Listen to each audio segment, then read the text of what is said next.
Violent protests and clashes following the arrest of Chinmoy, a Hindu monk and leader of a minority rights group, have exposed the fragile law and order situation in Bangladesh.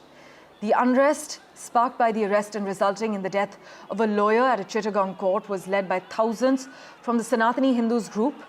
And their main demand is that the interim government, which is led by Muhammad Yunus, ensure the safety of the country's 20 million religious minorities. This includes Christians and Buddhists along with Hindus as well. They have faced attacks from majoritarian mobs, is what people argue, and over 2,000 instances of violence have been documented with at least 9 minority members killed, often in protests targeting supporters of Sheikh Hasina's Awami League party, though there is a clear communal aspect as well. But Chinmoy, associated with the Bangladesh chapter of ISKCON, presented an 8-point list of demands, including swift trials for cases of minority persecution, the creation of a minority protection law, and a Ministry for Minority Affairs and 5-day public holidays for Durga Puja. Despite this, the government there has not responded, although Professor Yunus has met with minority representatives and visited the Dhakeshwari temple as well. For a quick update from Ground Zero, we have with us senior journalist from TRT, Mohammad Kamruzaman. Thanks so much for joining us live from Dhaka. Now, some analysts argue that it appears that the Bangladeshi authorities have been granted broad powers to suppress protests, even those that are peaceful and lawful. But take us through what's the current state of affairs across Bangladesh. Is it still very tense?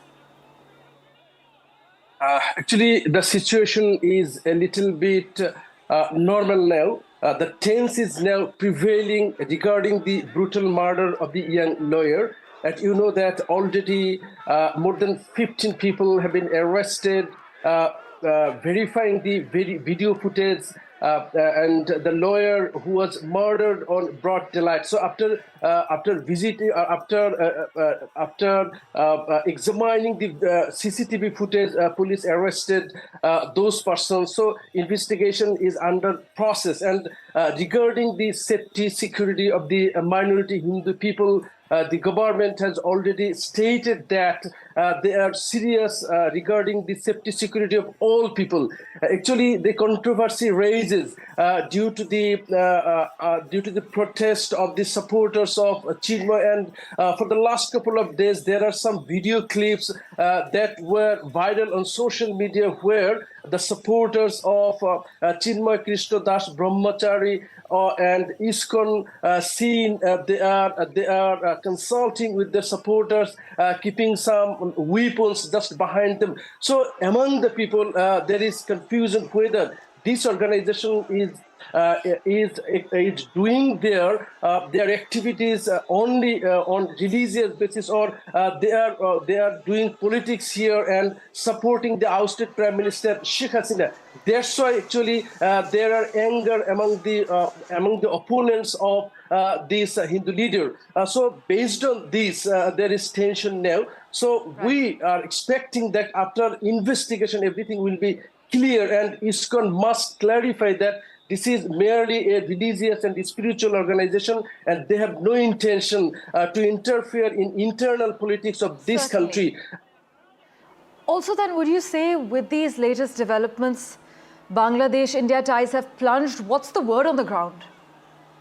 Actually, I want to say very straightforwardly that India must recognize Bangladesh as a very friendly country, neighboring country, and Bangladesh is an independent country. So, you remember that Obaidul Qadir, the second man of the ousted Awami League government, in public meeting, in public address, said clearly that if Awami League falls, it means that at least 500,000 people will be brutally murdered. He said this because there were many incidents of extrajudicial killings, enforced disappearances. But after the fall of Sheikh Hasina on August 5, there is no that type of violence. Actually, there were many political violence, and some Hindu people were also the victims of that political violence. Right. But it should not be leveled as torturing on minority. But we are expecting that if law enforcers perform their duty properly, and the seriousness that expressed by the advisors and the other officials of the interim government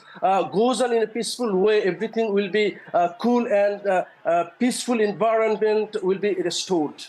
Well, thank you so much, Mohammed Kamruzaman, as always, for joining us with the latest from Dhaka. We will, of course, revert to you for regular updates, and here's sincerely hoping peace is restored there.